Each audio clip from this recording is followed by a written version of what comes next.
So, welcome back to another episode of Black Men Conversations. I'm Baxter E. Hall, and I'll be introducing my esteemed panel here shortly. These conversations that we are having, we want to give you an opportunity to be a fly on the wall for them, in hopes that we can offer a perspective that adds to the conversation that you're having in the privacy of your own circles. Today is another important topic. We will discuss Black manhood. We'll share our definitions of it, how we view it now versus when we were younger, and then where do we go from here? I'm looking forward to a great conversation, and I hope you all enjoy it. Um, my first guest that I want to introduce is Pastor Ezra Lee Tillman. We also have Quinn J. Wright, Dion Carson, and Wesley Morgan. Super excited to get into this. This is important topics and looking forward to being able to unpack some things.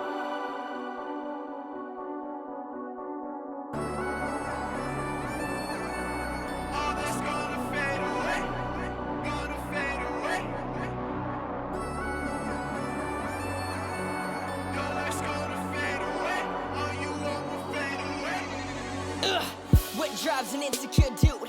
Foreign cars are driving a mini coupe. Black Pretty ladies all over the city. Let manhood. me adjust the body, no, let me adjust the body. We Uh, selling out. Sex, drugs, what's your definition of it? Let's start. Let's start with Wesley, and I just want to go around the horn and get everyone's definition of black manhood and what the definition is to you.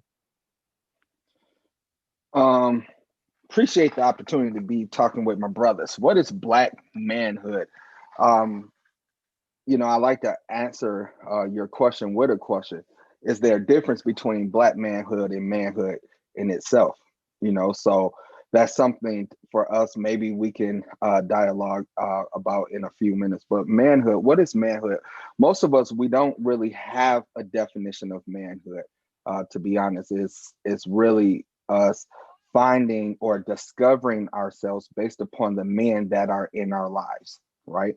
And so, manhood, when we look at it, it's all about being centered about being a man or an adult male person, right? It's somewhat of an idea of maturity or being mature. So, to add black in there, black manhood is definitely different because most of us come from different cloths. Like, for example, my dad is from the South. And then now, from a young age, I believe he said he was age 10 or 11. He came from Alabama to Michigan. So when we're talking about black manhood, we're looking at an identity of the men that are in our lives, that's teaching us how to mature as young boys into men. And that can dive into different things. But that's my quick answer for right now. But I have more to add when I hear from my other fellas as well. Carson, want to jump in?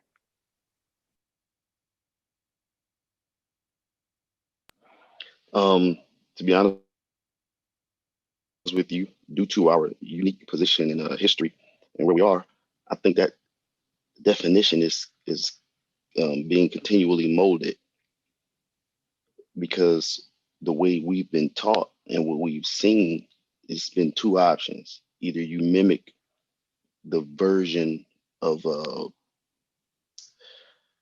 of the image of the white educated male, and you make that is your picture of success and masculinity, or we've taken the uh, we've taken the more street or hood approach to manhood, you know, being tough, never showing emotion and, unless it's anger and kind of being negligent of our emotions and all that stuff. So right now, I really believe it's in the context in which we're talking about, we're still defining it, and we're trying to find some answers right now amongst one another because we really need them. Ezra. I agree that I think manhood is mirrored by the examples of men in your life. And I also agree with Dion that is something that is still yet defining because we have to learn what it means in our context as we look at our forefathers and what it meant to be a male. I think it was clear. It spoke of leadership, it spoke of protection, it spoke of some form of honor from the family up. It spoke of a position of one who life was be laid down to provide for those responsible to him. And these are all things that comes to bring the attributes of which we have put under masculinity. And now that men or males are emasculate or effeminate rather, then all that's confusing because now you can't say that that girl is handsome or that boy is pretty, but that's now become attributes of describing because it's confusion between sexuality of what defines your actual sexuality. So as a black male, I think it's more confusing because as stated by Dion or whatever the definition, and even Wesley of what defined as a male period, it is complex when it gets to the black male because he has to become this under the oppression and under circumstances that belittles him and emasculates him, which bring forth the problem why our community has to even ask the question, what does it mean to be a man? And I know we'll unpack that a little bit more as we go on. Quinn, bring us home. Yeah, and so it's so funny. You have five what I would consider intelligent, strong black men, male figures in their families' lives, and I come from a place of coming from a single parent home.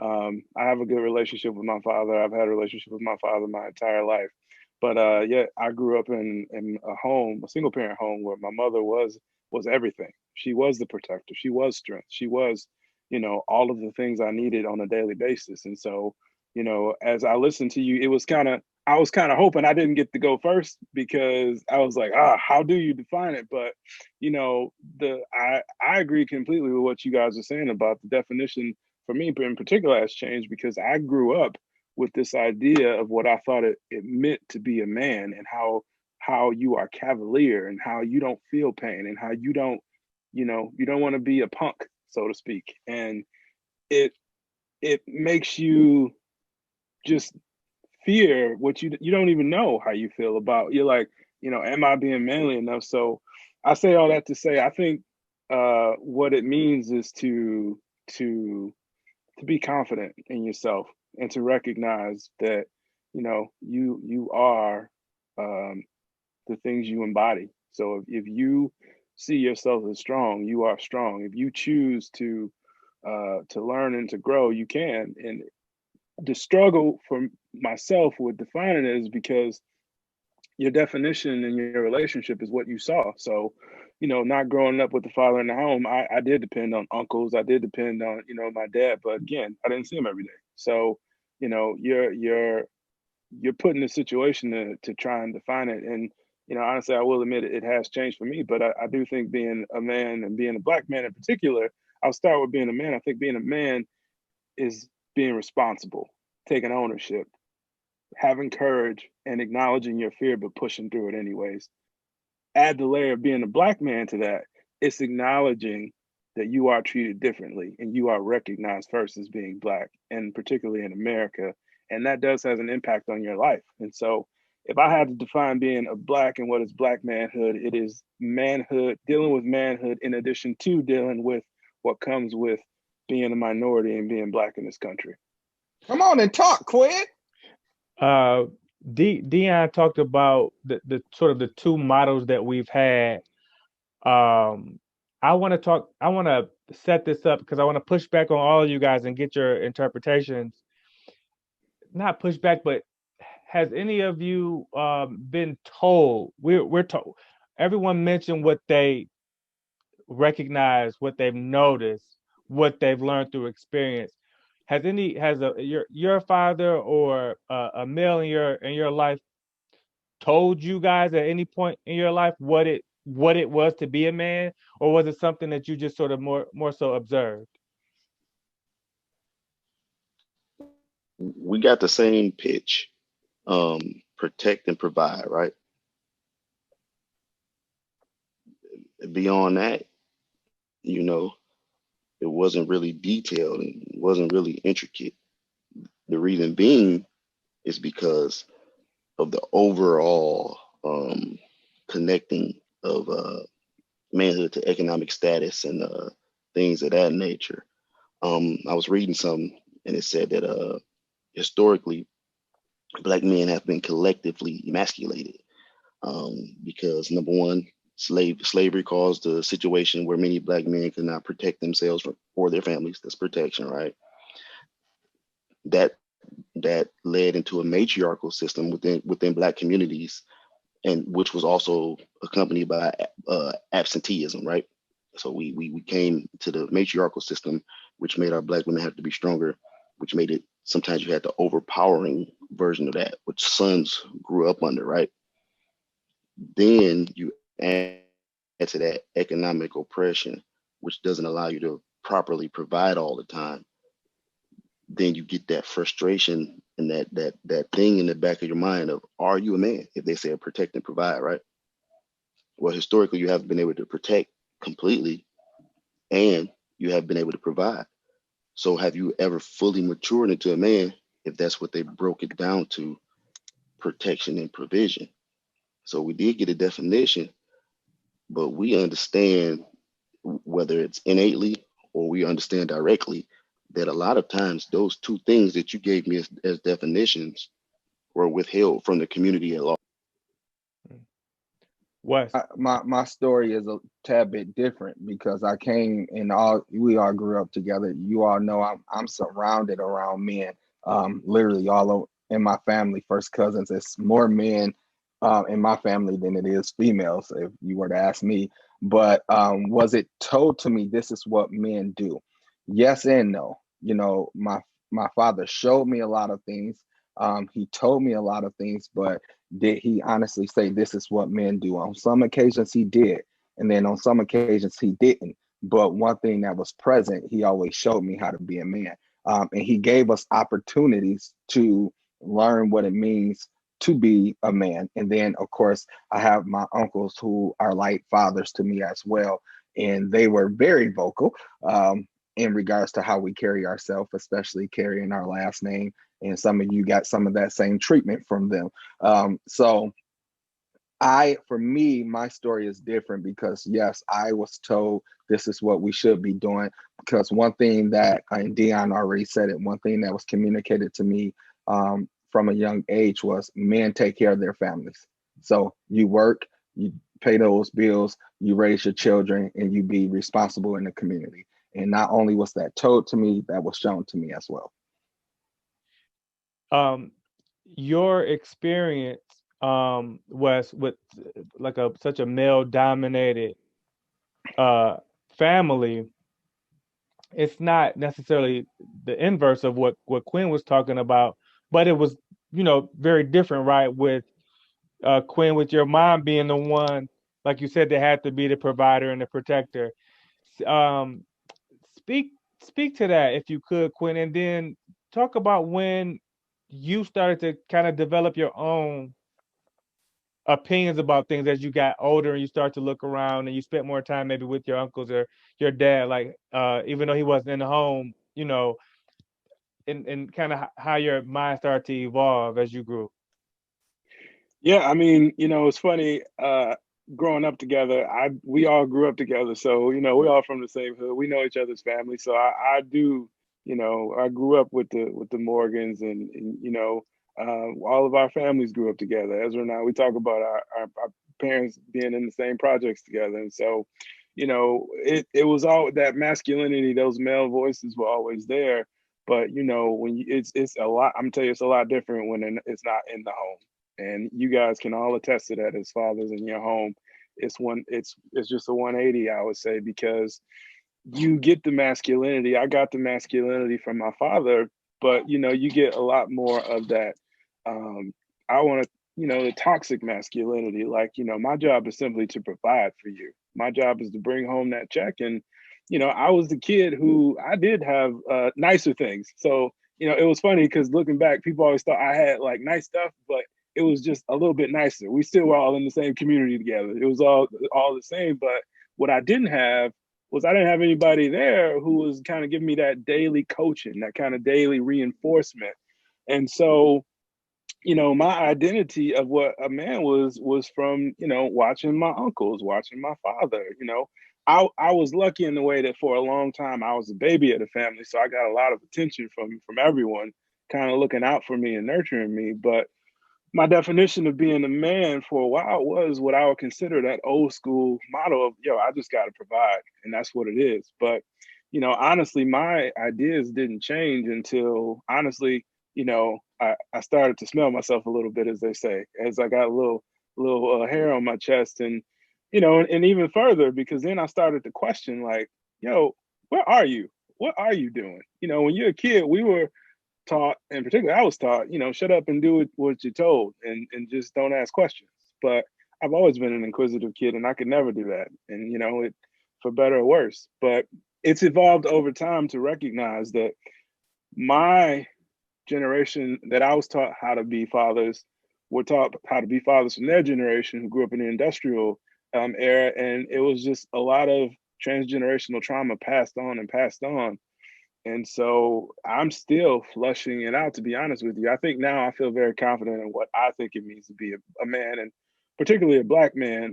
I feel confident to say that now I know who I am and what I stand for more better now, and what it means to me to be Black as a Black man in America right now. And I'm thankful for that. And it partly comes from having strong, confident friends like that are on this call right here, and folks like you guys. But it's been a constant evolution, to be honest with you, because it went from, this is what I was taught how to be a man, this is how I feel about being a man, and here's how those two have reconciled. So that was, how it kind of came together for me.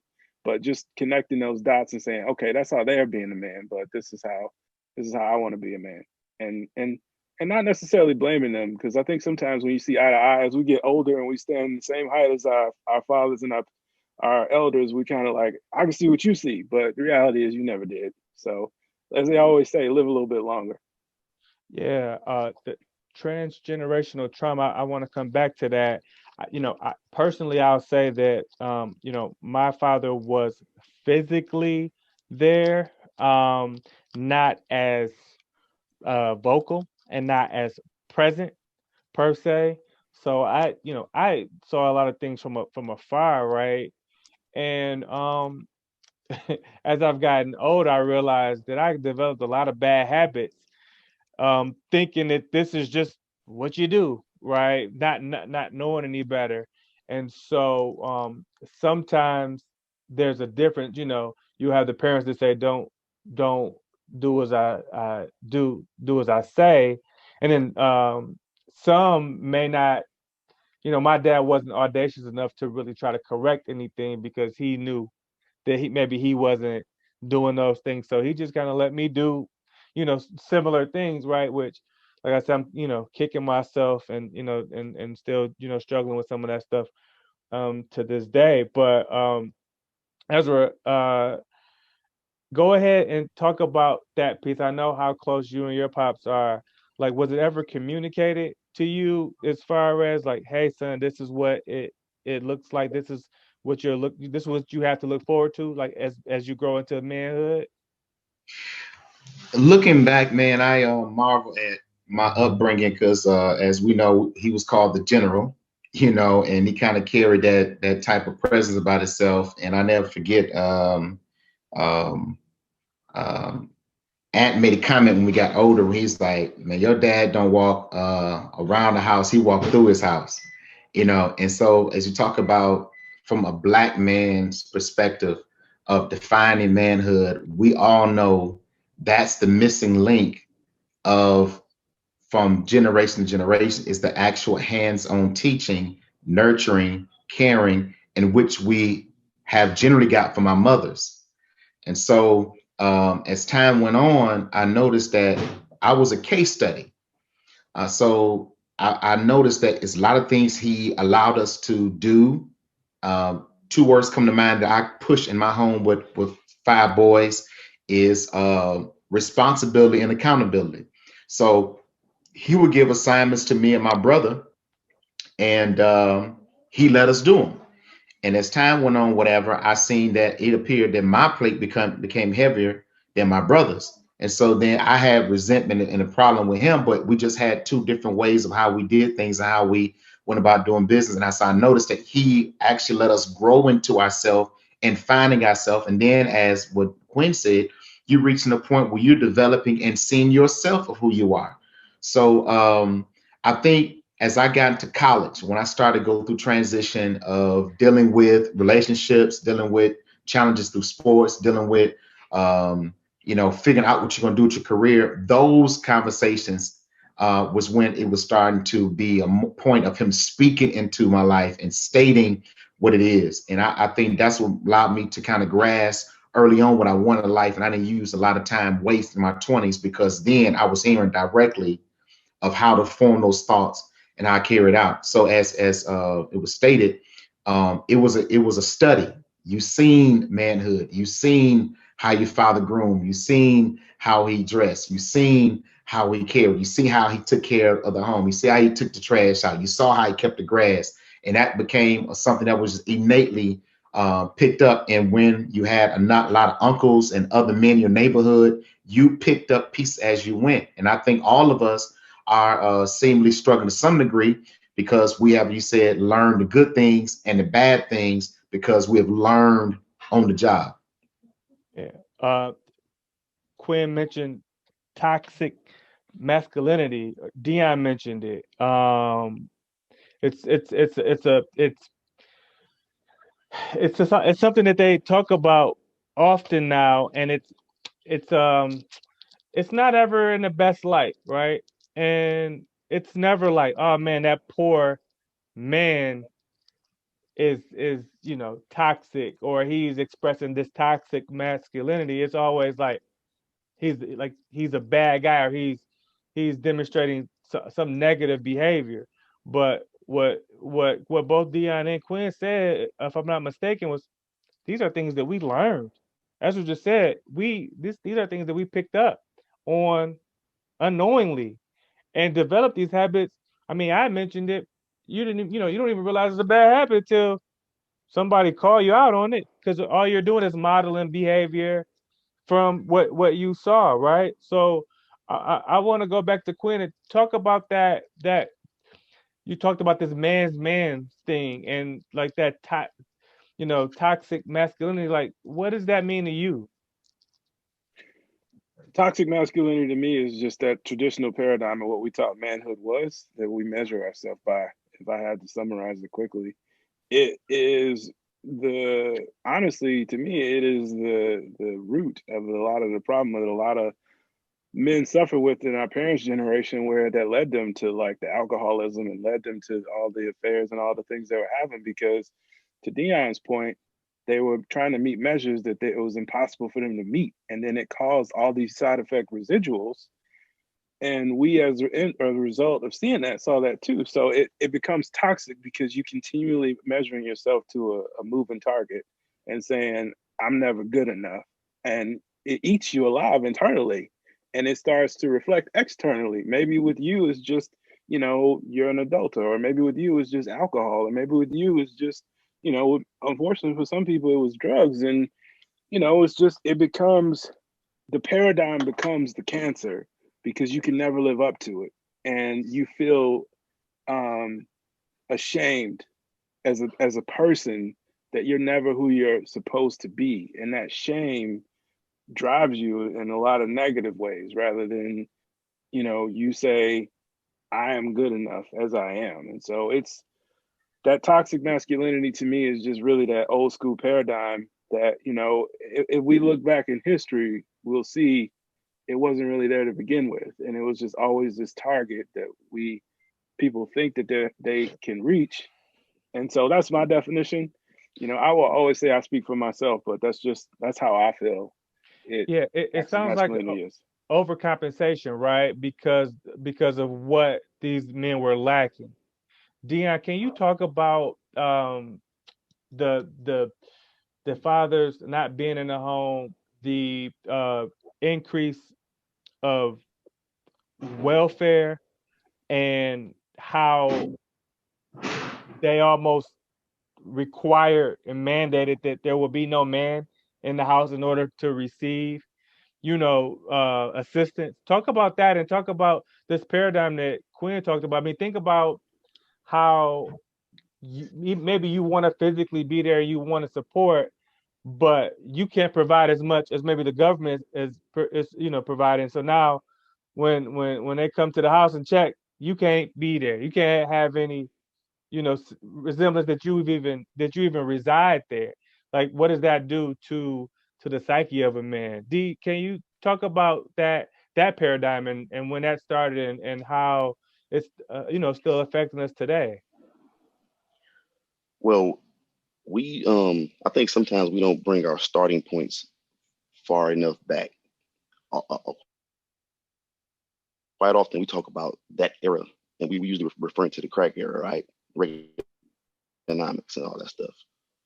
But good Lord, we talked about it in another Zoom, that Vietnam era. You know how many of our men never came home? And then on top of that, you know how many came home strung out on high grade heroin? That's the 70s and the 60s, right? We started getting into a epidemic of absenteeism before the crack era. I know we like to start there, but I think that Vietnam era is a starting point. Um, we get when you talk about toxicity, right? We get fed little teaspoons of poison as little boys. Big boys don't cry, right? So what are you telling me? You're telling me I can't be emotive except expressing anger because I'm tough, right? So then we get to this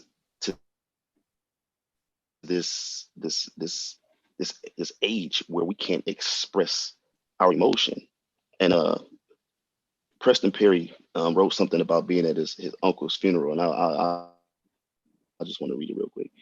He said there were groups of women in my family who took turns screaming in unison like a choir of grieving mothers. But all the men in my family sat in the pews, still as a stone, trying not to crumble, pretending not to be broken. They were also lifeless. The only difference between their faces and my dead uncle was the occasional tear escaping their eyes like runaway slaves down the field of their cheeks. There's no scene sadder than hurting men scared to be hurting men in public. So when we behave in that way, what do we do?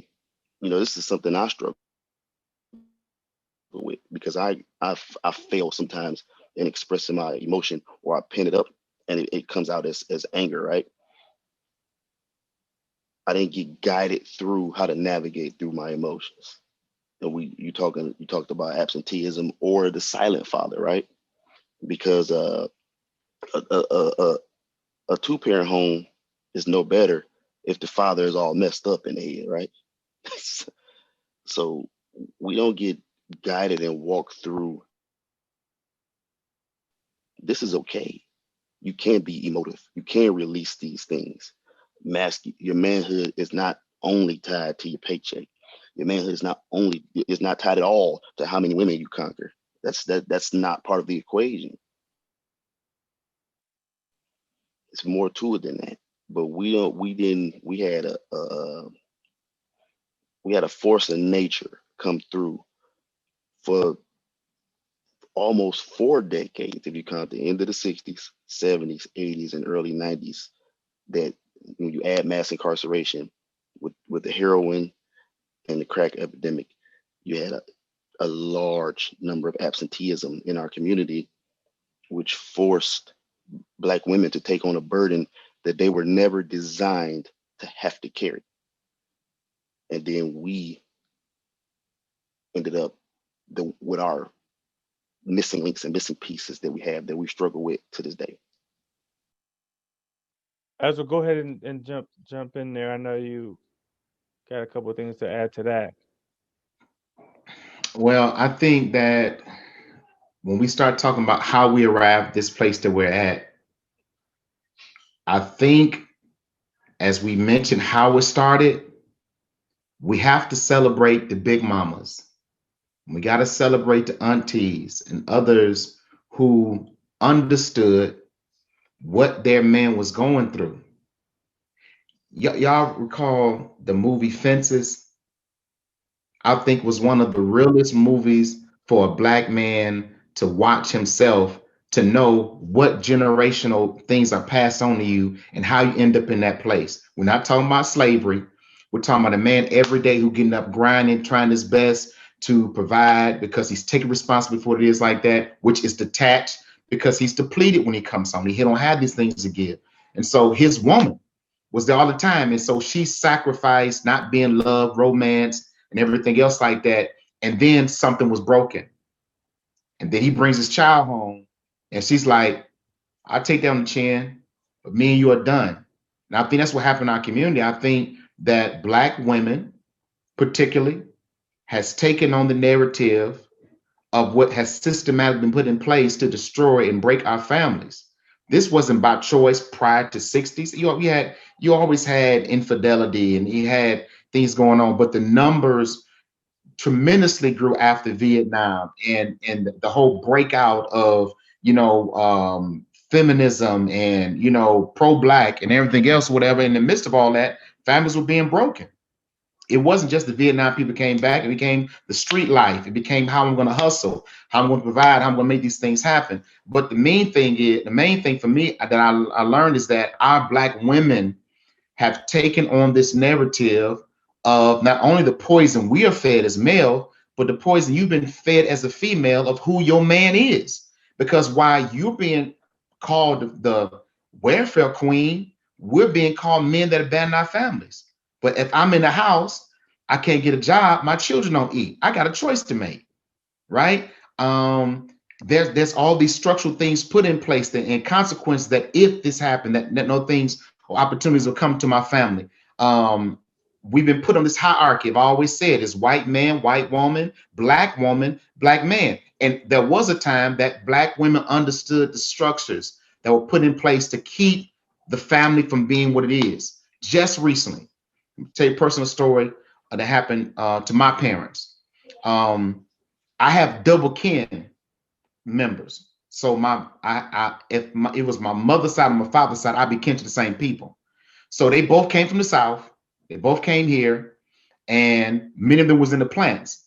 So my parents got together, started a date, and so they intentionally desired to push my mom to get opportunities for employment at GM or Ford.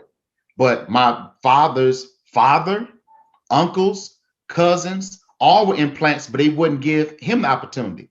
But you wanted to pull my mother into saying, well, you be the breadwinner to bring confusion and brokers to the home. And then they tried to play her like she was weak, but you the one who don't have a husband. You the one that have broken homes. And now you trying to bring problem to my house. Now I'm fine where I'm at, working where I'm at, whatever. And so 40 years later, my family's still together, and many of them are dead and gone and still have broken relationships. But it showed the inner struggle of how we have this issue between black man, black woman within the home.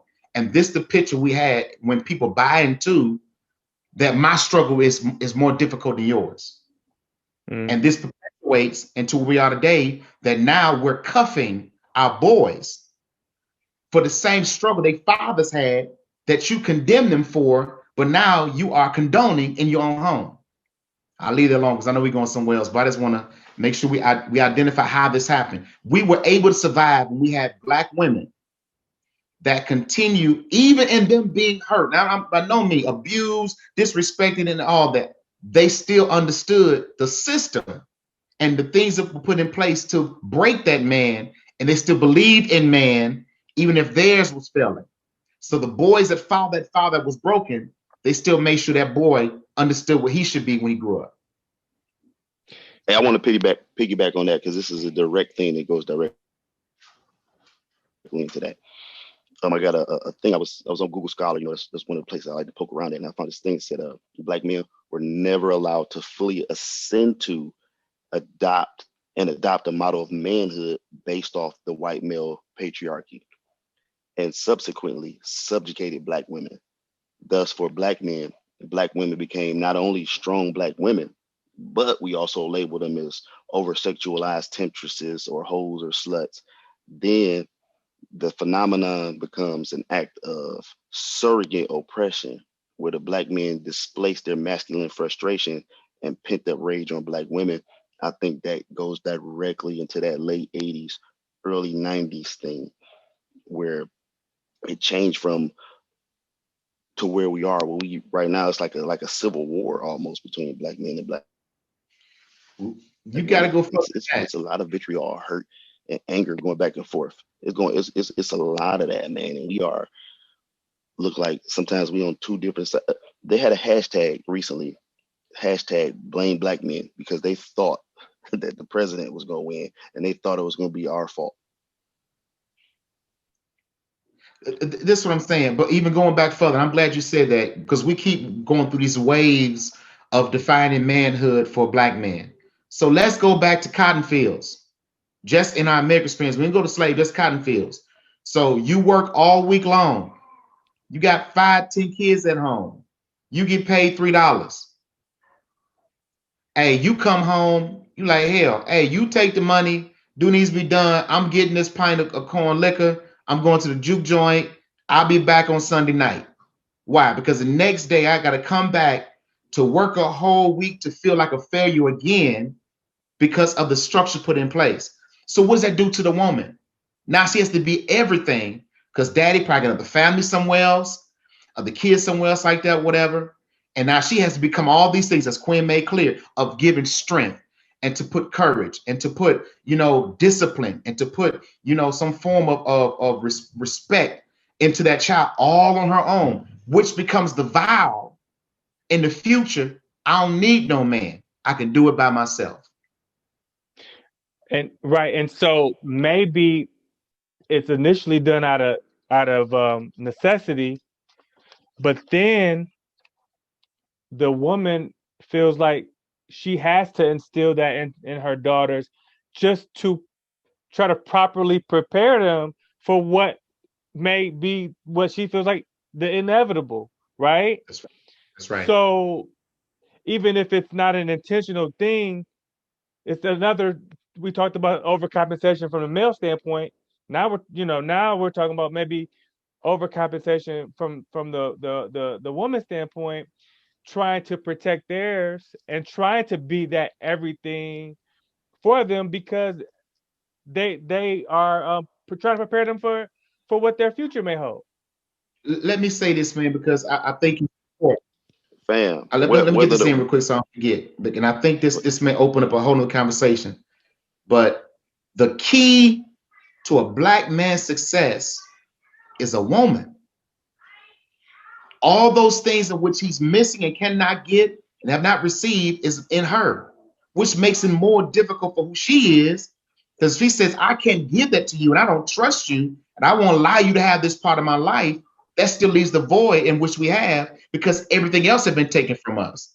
So then when at home it's not there, we're aimless, we're misdirected, we're hopeless, and we find ourselves, where do I belong? Where do I find purpose? Where do I fit at? Because now we're in a time that this feminist concept that's taking place in the black community, whatever, is anti-man. Go ahead, D. and whether that whether that Willie Lynch letter is real or not, we've all come in contact with it. Whether that actually was a speech given at Jamestown or not, it's the measures and the effects are also true. Because if that black woman is left out there unprotected, she's going to raise her daughters to be stronger mentally and here. But in order to protect her sons, she was going to make him be physically strong, but he wasn't going to be strong here and here. So whether that Willie Lynch letter is real or not, the effects of what happened throughout time. I just wanted to add in a quick point about that too. I think you guys are making some good point, and I know right now the conversation is expanding, and I'm thinking that's exactly where it should go. To be honest, I think the paradigms that we were given women were given their paradigms too. And you talked about that transition and that transformation. I mean, again, it's that exact transformation where you were given this paradigm is women, you are the house, you work at the house. That is your business. You are home economics. And you see it today transformed into, and thank goodness for some women, it's changing. Honestly, for my daughters, like, you know, some women now you hear them talk about their biological clock. If I don't have a kid, who am I? Like, and it's this area where they feel a failure if they're not the picture in which they were taught to be. And then it creates that resentment. And so, you know, I think we can paint with a broad brush, but we can also acknowledge that we've made progress too in allowing people to not feel shamed for situations they were born into. My example would be I sometimes felt shame because I lived in a single parent household.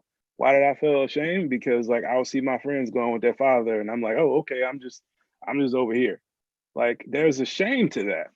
And that it burrows into you because you're like, oh, all right, well, I'm definitely different over here. Now growing up in the 80s, it might have seemed like there were lots of single parents, but not like today. It's not accepted like it is today. It was still somewhat novel to be in a single parent household when I was growing up. You know, when I think back to growing up, I remember a lot of people having double parent households, whether, you know, the situation aside what it is, what it was, but you know, the truth is that we all carry a level of shame which is unnecessary. And I won't go too much further into it than to say that you have to learn how to let go, not just as a man, but as a person, to just feel confident in yourself and not feel like, you know, you are not deserving of your life or just being.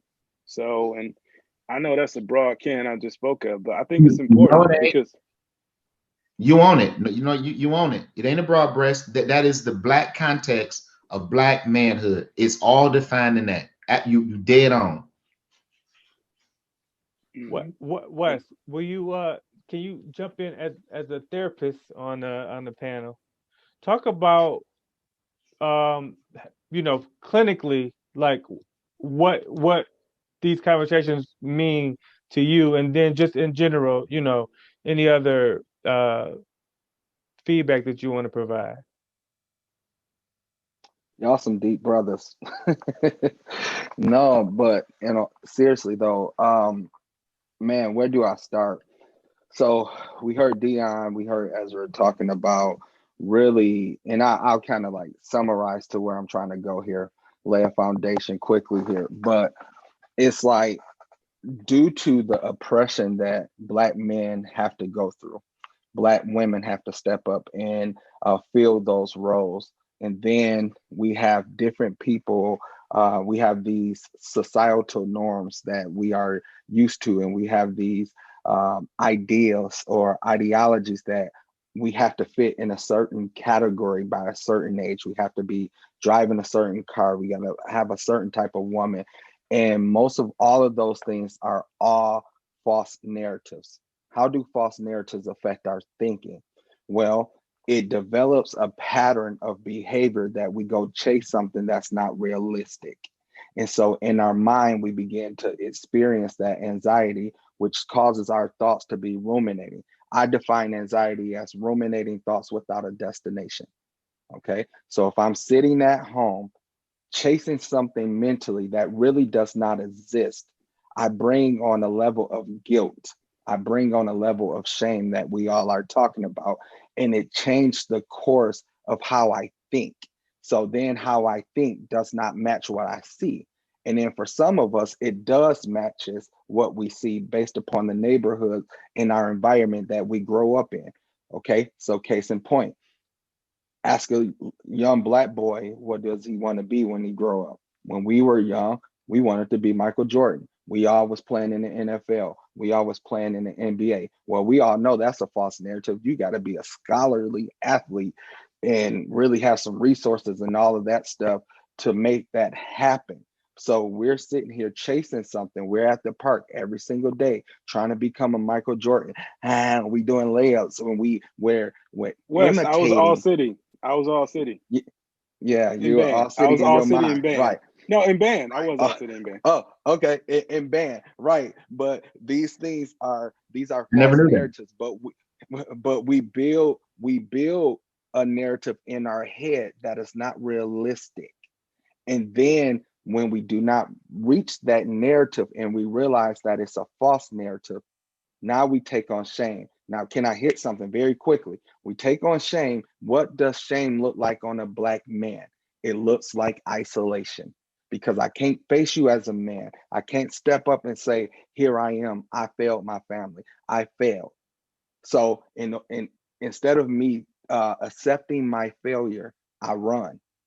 And then so we can get into the history like Dion was talking about, going all the way back to the Vietnam era. Well, I learned something today that over 7,000 something men, when they went there, never came back. Black men, let me be very specific, never came back home.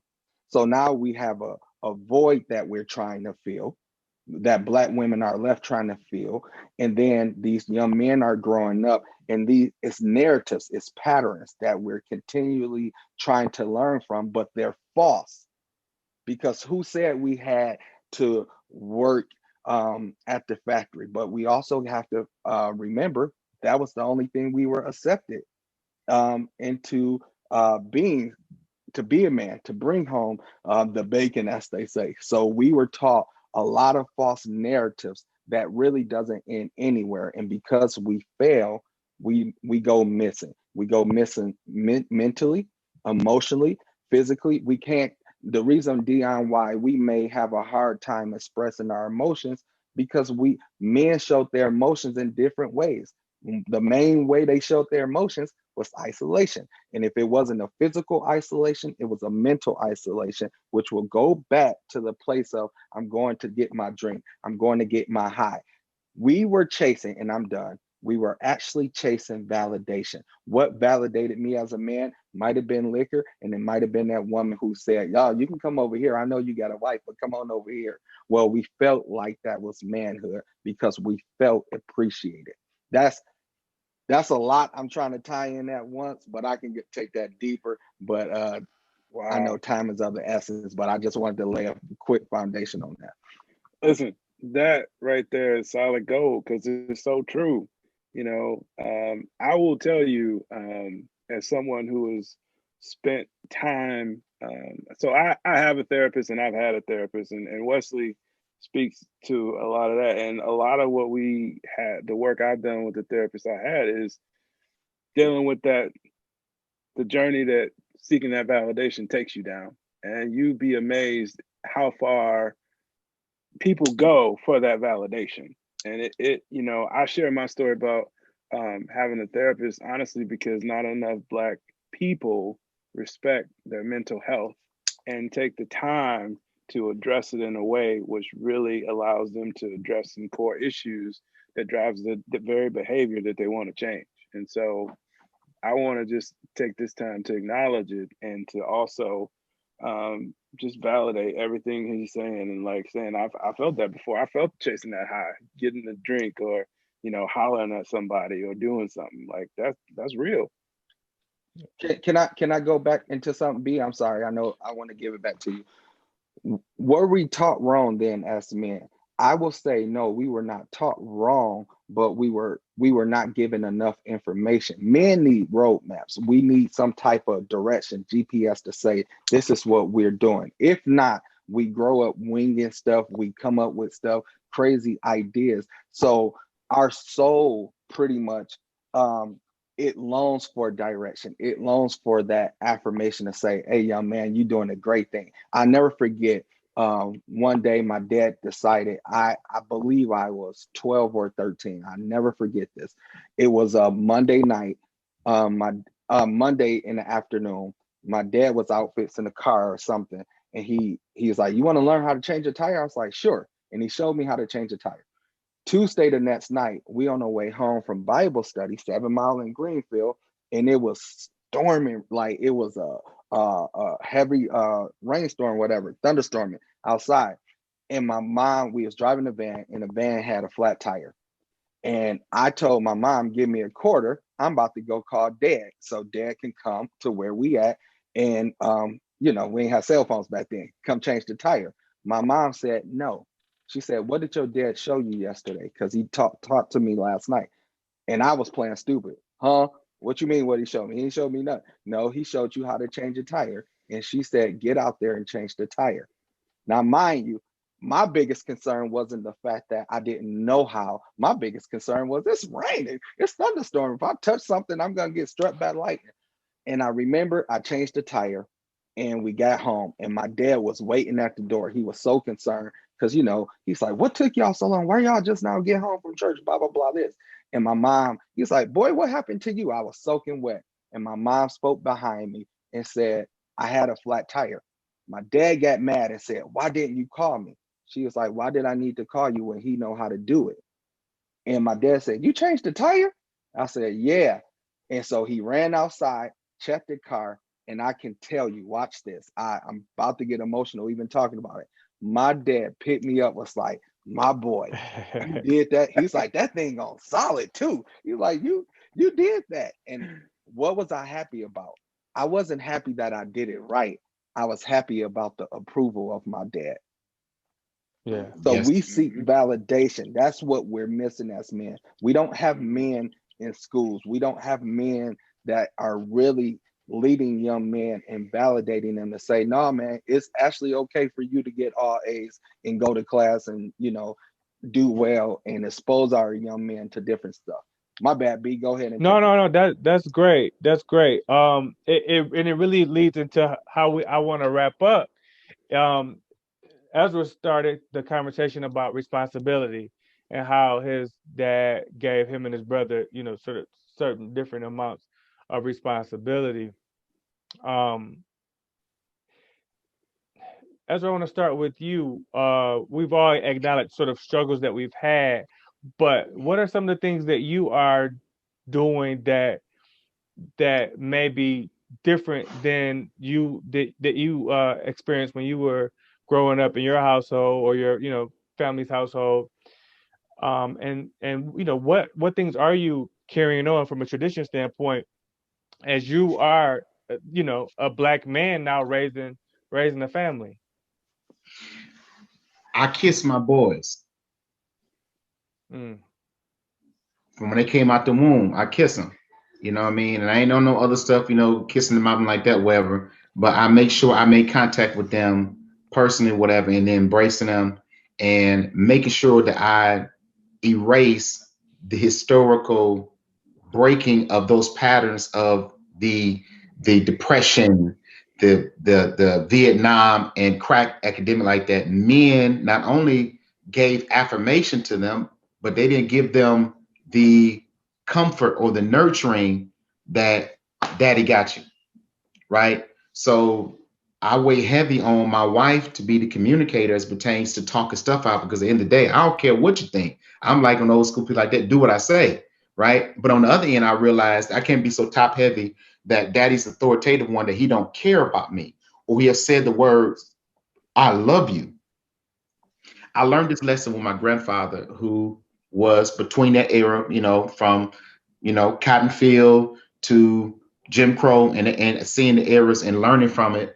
He could never tell my father or excuse his behavior as a young father, a young husband, his behavior, what he did, and things he modeled in front of him, and to my grandmother. But when I came along and he saw me singing in the choir, he saw me going to college, and I would go by and see about him, whatever, he would lament to me his failures to my father, to me. He never told my daddy. I said, I will never want to leave that gap in which I'm now explaining to my father what his father said about him, but he didn't have the makeup to say, I messed up. This is what I did. And he went to the grave with that burden because he couldn't reach that point. So I try to make sure that I intentionally make sure that I do that. And even to this day, I kiss my father. We grew up here and do that to us or whatever. And he used to be like this, like that. But right now, he like my mom. I'm kissing her. I'm kissing him. He looking for it. You know what I'm saying? And so I think that's the piece I noticed from my youth growing up, that yeah, we was picked up, and yeah, we was played with, and he shot ball with us. But that particular piece of affirming of the caring, nurturing part of a father to another son is a major piece. I believe that much of my pattern is unlocked in how my daddy dealt with me. I think as well, traditionally, what I've carried on is um, carrying pride in who I am. I'm a Tillman. We come from hardworking men.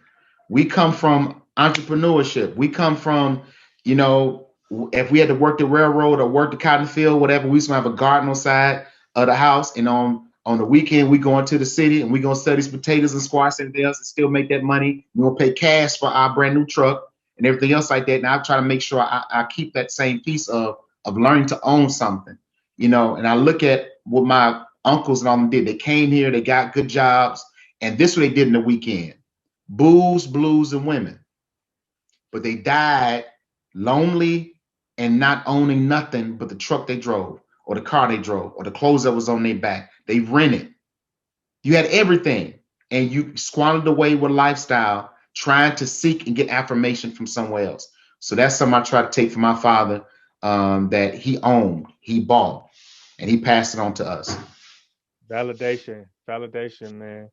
Quinn, you got a house full of women, Full of young girls. Yeah, ladies. Yeah. yeah, I do. Talk about your experiences and your evolution as a dad, and kind of the things that you're instilling in your family.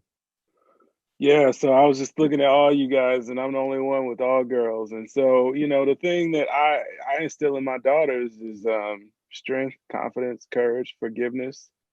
Knowing that, like I'm in that way. I'm like Ezra along the sense of I set expectations and I expect them to be met. And I'm instilling that in my daughters to never expect for anyone to come save you. Don't expect anyone to come rescue you, and save yourself. Like, don't wait for me, don't wait for mom. But then I also support them, um as if I would the same way I would do my son. And I always tell them that I love them, that you're beautiful, that you're smart, you're intelligent. And and I also give them permission to is to not be perfect. You can make mistakes. It's okay if you don't know. In fact, my middle child is a textbook middle child, and I'm trying to help her to understand you don't have to know everything. Your job right now is just to learn. So don't tell me I know, because you don't know.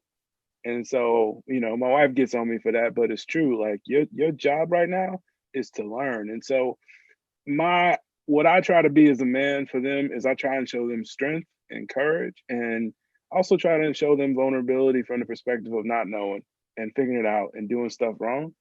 And like when I looked at the image of my father growing up, my father was this John Henry, giant type, called him JD. Like, he was known for just being this strong, deep voiced, masculine man, and which is great. I mean, I admired him my whole life for that. But there's something special about having the vulnerability too, and being able to expose yourself to your kids to say, look, I have my struggles too, and here's how I'm fighting through them. Because the strongest thing I need for my kids to have, is that fight.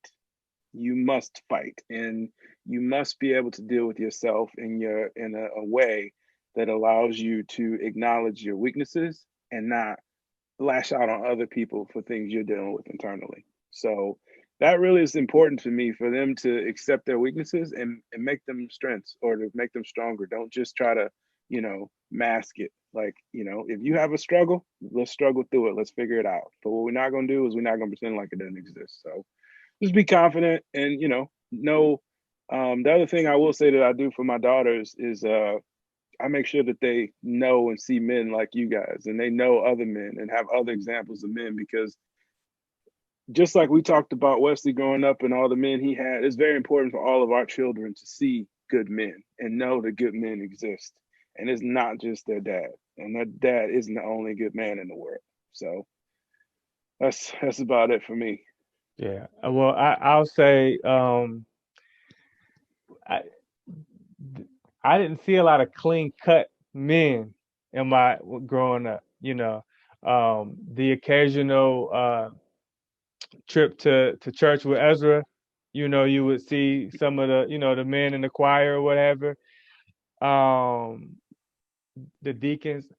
I didn't grow up with a lot of quote unquote clean cut professional men around. So when I got to with my wife, I saw her uncles and you know their friends, and I was like, they all got jobs, they all, I was like, it was eh, right away I noticed it was something different, right? And it was just, you almost felt like you had to straighten up and sort of make sure that you were on point, because you felt that the energy in there was different, right? And so it's these small unspoken things, but like you said, Quinn, the way one carries themselves, and making sure that they see, enough of those folks that to gather a like a yeah. My dad isn't the only one.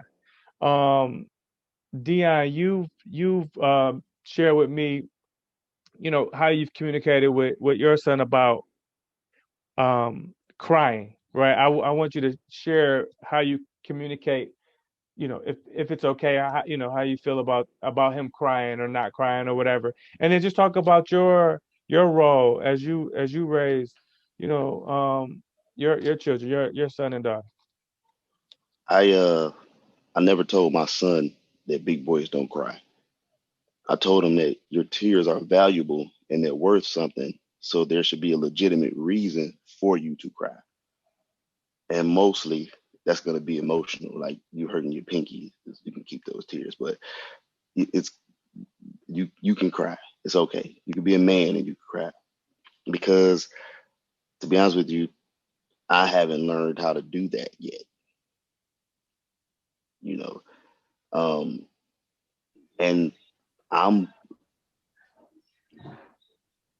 that part is something that I really need to work on myself, because I'm a stern faced guy. I'm direct. I'm very literal, and I have to do a better job at. Although I've told him things that are, um, I guess you could say, tender. I haven't been that with him. You know what I'm saying? We got our own little special handshake. You know what I'm saying? I bring him in for a hug and all that stuff, but I need to do better um, with that. Um, but when we training our children up, we have to we have to be sure to try to learn the lessons that we are trying to teach them ourselves, so that we don't do as I say, not as I do thing, right? I don't want my son to have the snap out gene like I have. I don't want him to be where the the you either happy or what we happy or mad. Who made that up? Was that Ezra made that up a long time ago? He's like, man, he either happy or mad. I don't. So I have to do better, right? To lead by example, because I have a lot of flaws, as we all do. But I have to do better, and what I want him to be, I have to practice myself, because if it's good for him, it's good for me. And if I know it, I'll do it. Now we get into our faith, right? And I read, man, I read Romans 7:15 over and over, man. And that's what Paul keeps saying. I do not understand what I do. For what I want to do, I do not do. And what I do, I hate, or I hate what I do, right? So that's kind of that circle that we get into, where we saying it like how you know better. If you knew better, you do better. It's not true. That is not true. Your parents that smoked all them Newport 100s didn't want you to smoke. They knew better. They didn't do better, right? Your parents didn't want you out there bluesing and drinking on Saturday. They was at McLeod's bar on East Warren doing their thing. You know what I'm saying? So we have to apply it. And that is something that I'm going to be on a mission for myself so that I can remote, some of the things that I deal with because we have that, those of us who are here, right? And we present. I don't know if you all have it. I have it because I'm an oldest child. That's Superman syndrome, where you take on everything and you don't allow anybody to help you. You absorb everyone else's trauma, everybody calling you, everybody, and then you trying to be hard as a rock and granite and all that stuff, right? But that's unhealthy. And then the way you express it sometimes is unhealthy. And your children pick up on that, especially if you have a man child. My son picks up on those things. And it could be, and because he's more sensitive than I was, sometimes it could be intimidating to him. Now, what does that do? That doesn't allow him to express himself to me. And then now we have a communication barrier that I'm not aware of.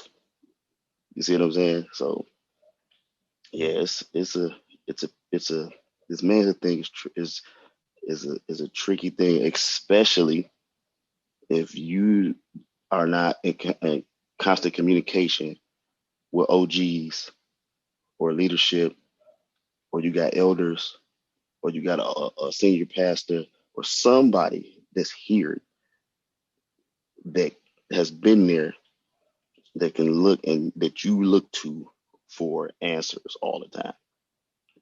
Too much self reliance. I know for me, for sure. Mm, yeah.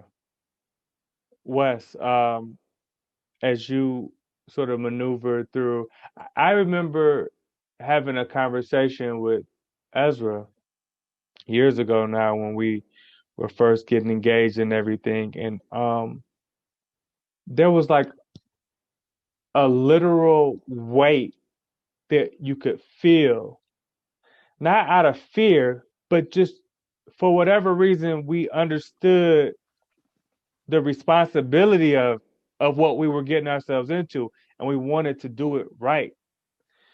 Um, Wes, did you going into becoming a husband and a father, like, did you feel that, and sort of how do you go about carrying on lessons that you've learned, good and bad, um, as a dad?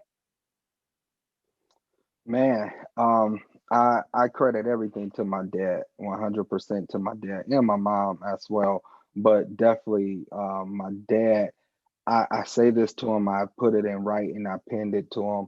I said it to his face. I have said it over the phone millions of times. I am half the man he is. There's no way in the world I can be compete with him. How he raised five boys, I don't understand it. And how can you raise five boys um, who are successful in our definition of what we call success? And none of us are dependent on him. We are independent, trying to bless him and my mom, and they don't even want nothing of it. And so some key words stick out. Accountability. My dad was always around other men. He learned from other men. Mentorship. Most of all the things he learned. I remember my water tank went out in one of my homes, and my dad came up, and I remember asking him. I knew who to call. I wasn't about to go call somebody. I'm like, man, I'm about to call my daddy. And my dad came up and he fixed it. And I remember talking to him, and he was like, go give me a piece of bread. I'm like, piece of bread? And I watched him how he put it in. And he did some stuff. I'm like, why you do that? He was like, I don't know. That's what they showed me. But it was crazy. He didn't really have an answer to why he did it. He just said, I just know it worked because it ain't never caused a problem. But he said that's what his mentors taught him. So there's What was it, Wes? constant What was it? a piece of what What was he fixing? I missed it. he was my water heater. Oh, Like, okay. so my water tank, so he took a pipe out and he stuck some bread in the pipe. I don't know what he was doing. Like, he could explain it better than I can, man. I'm not a handyman at all, but he just told me that's what somebody else showed him. So my role model is my father. Yes, there were things that I wish he could have been more vocal about, and things like that. But I also understand his father passed away when he was a young kid. His dad drowned. So what man did he have to raise him? So he was given a short hand, but at the same time, he turned that around and made something of himself. So I know I personally incorporate a lot of the things that I teach in counseling, but I know the importance of validation. I know the importance of presence. I can never say my dad was never present. That's why I say I can't be half the man he was, because my dad has never missed none of my brother's events. Some of us played in two different cities on the same day, and he was at both of the games. How? I don't understand how he did it, but he was there. Y'all know my dad was always after school. So there's just certain things that stood out to me as a child. But more importantly, I know my dad was present. My dad was authentic. And that's something that I try to mirror. And Dion, very quickly, I got to speak to this and then I'll give it back to you. One of the things that require men to be broken, to be open, is purpose, right? Most of us try to mask our purpose and we don't want to see the brokenness behind it, right? And so there's a lot of direction in vulnerability. And I want to say this very slowly. So there's direction in a man being vulnerable. Vulnerability opens you up for direction, and direction provides clarity, right? So vulnerability opens you up for direction, and direction provides clarity. So the more vulnerable you are, the more directed or the more clarity you will receive, right? And so when you're vulnerable, now your young men are more adapt to attach to you because they see a man with clarity, with purpose. You're walking in purpose. So as we open up, as we learn to be emotional, we can learn how to do that by the daughters in our lives, by the women in our lives, but more importantly, by Christ. All of us are men of faith, and that's what that's what we could do. So you take time and learn how to open you up, because we have the Holy Spirit on the inside of us, and so what we are unable to do, the Christ in us allows that to happen. So only thing we have to do is ask, because if a man lacks wisdom, we only have to ask for it. And so we ask God. We may not have men in our lives to give us that insight, but as men, we can go to God and say, God, my dad was missing, but I believe you can provide me with direction on how to be a man. We have not because we ask not. So, men, open up your mouth. Let that preach. I better stop because I'm feeling a little something. But no, man, you know what? I'm about to take advantage. I don't care how long we've been going. I seriously want to speak to men because there's a high call, and I'm saying this spiritually. Y'all have tapped me into a whole nother vein right here, but I'm about to stay with it. There's a mandate on men, and there are so many men that are searching for things, but men are searching to be authentic, and there's a lot of brokenness in men, and we think drugs, women, we see all the men, they holding up money, they holding up bottles and stuff like that, and we think that's what define manhood. You're broken, and so you're using those things to try to make you whole. Those things are substitutes. That's a false narrative. A true man is, I read something before by Dr. Robert Lewis. I wrote it down. He said, authentic man reject passivity, accepts responsibility, lead courageously, and invest eternally, right? A true man, authentic man reject passivity, accept responsibility, lead courageously, and invest eternally. When we make ourselves vulnerable, when we open up ourselves and allow God into your life. I don't care what you want to believe in. You want to challenge faith, we can go there too.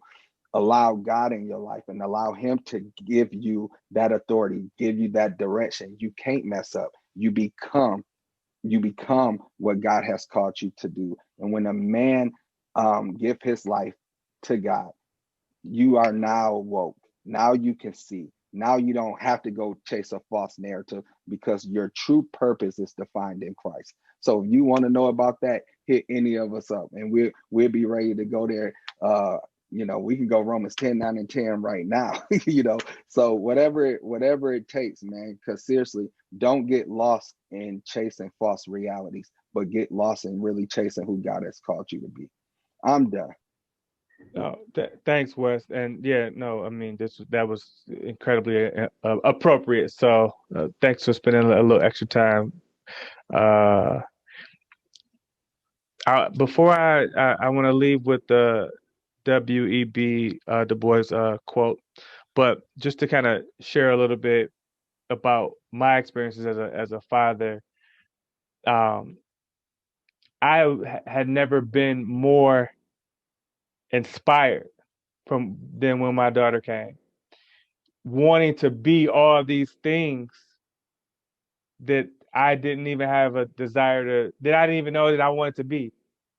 And it was about being an example. I didn't want to tell them anything. Now I have a son now. I don't want to tell them anything that I didn't do. I didn't I, if I tell them go for it, try it. I don't want them looking like, dang, well, dad never tried it. He tells us to go for it. He never took a risk in his life. So I'm inspired every day to lead a life that I can say, well, this is my advice, and I've actually done it. Whether you swing and miss or not, do the thing. I want to do the things that I tell them to do as they get older, right? And then the last thing is just exposing that vulnerability that we've all talked about, and saying you don't know. Let's learn this together, right? That's another thing that sometimes men don't always do is just admit when they don't know something, admit when they're wrong. I'm sorry. I tell my kids that. I've end up fussing at the wrong one, or I say something, and the wife said, "Well, no, actually, she was doing something." Baby, I'm sorry, right? Because I want them to feel empowered to apologize when they're wrong, and not feel like they always have to be, right. And that validation, continuing to validate them, not through some false validation, but let's work through this together. Like Quinn said, we can um, we can learn this together. We understand. Let's start at the drawing board and let's figure this thing out. And those weaknesses, those areas of improvement can be strengthened because we're going to accept them and work towards that. Um, Hey I B, got can you add something to can I say something real quick to validation? Validation is actually the secret key. It's the secret code, if you will, to growth. So you want to see growth and how we transfer that over to our kids. We validate them and we will see growth. So validation is the key to. I love that. Validation is the key to growth. Um,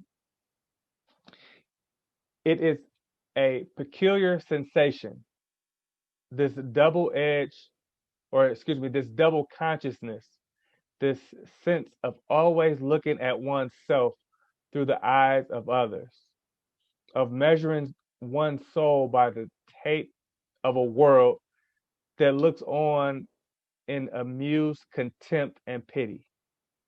One feels his two-ness, an American, a Negro, two souls, two thoughts, two unreconciled strivings, two warring ideals, and one dark body whose dogged strength alone keeps it from being torn asunder. So, what we've talked about today has been a lot of what every person in this country would deal with. At the end of the day, we're humans, right? But when you add the stress and the pressures of everything else, I applaud you guys and I applaud all the black men and black families that's trying to duct tape this thing together, right? And we can't do it alone. What's talked about, having that faith and finding that salvation, it's too much for us to bear alone. So I want to just shout out Hey, I, everybody. I wanted to. add one thing that I All right. want Pastor Tillman to follow me on. That W.E.B. Du Bois quote, Dr. Eric Mason, Reverend Dr. Eric Mason, sold that up by adding a third thing to that double consciousness. And he says if you complete it, to fix that unreconciled part, you add Christ consciousness. And he said, at our core, without being conscious in Christ, our souls are still in bondage and can only see things from the natural, fleshly appearance. Our Christ consciousness give the double consciousness depth and character. The black context for me is wrapped up in understanding these two, in which W.D. Du Bois speaks about, which is phenomenal in itself to think that someone from the 1800s have the same relevance in 2020. But it shows us, as you said, it is something that is a continual striving of defining of who we are. And I think today, as we've heard very elegantly presented by Wes, that validation piece is what a male yearns for but doesn't speak. If he's looking for approval of his father, and his father doesn't have the time, or to get rewarded by mother, but she's too busy trying to maintain, he goes empty continually until he finds something. And usually, as we stated today through our experience, it's something in which we start to find to be normal to us, but really our bad habits. And then we have no one to affirm us. So then we don't submit to anyone to speak into our lives, to give us direction. And so now we're searching all these places trying to find out why we're hated, why we're not celebrated, why we're not honored, why nothing is good enough, why we don't fit, why I can't win. And it goes on and on and on and on. And this void continues to become bigger, bigger, bigger, bigger. And we try to place it with weed or drugs or drinking or women or partying or whatever it is with hobbies. And the void gets bigger, bigger, bigger. And we never find that conclusion to say, okay, what is my purpose? What am I doing? And I'm gonna share this quote to kind of help me with thinking about this piece of just being black.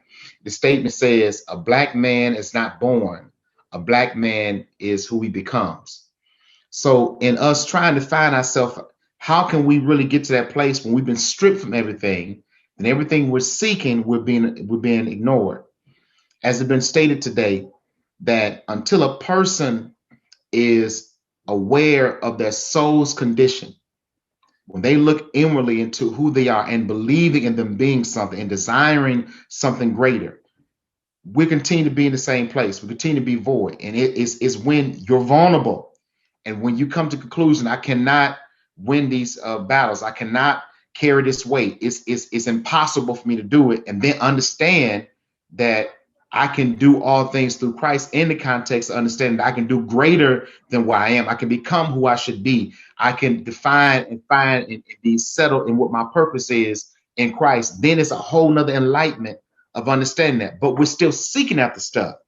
We're still trying to find it in things. We're still trying to make valuables in tangible stuff versus what is in me. What fixed this void? What repair this brokenness? What gives me meaning and purpose to who I am? Until that person, that black man finds that place, you will continue to be in these same positions. So how do we find it to be true? Because for every gang member, he bought into it because somebody grabbed him and spoke into his life and gave him some form of comfort.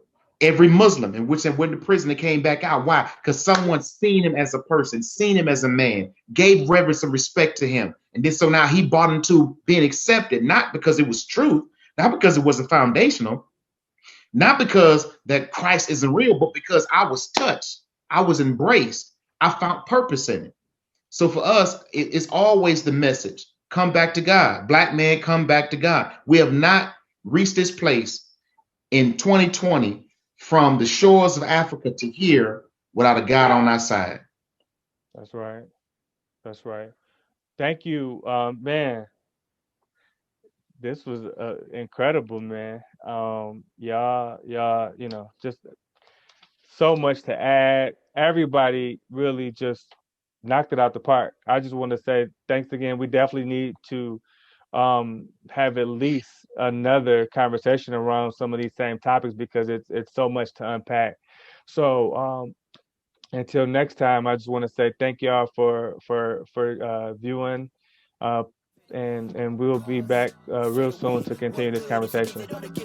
Peace. Peace. Money, fade away. Cars, fade away. What good if you give it all to get it? You don't get it, but you will one day. Tell me again.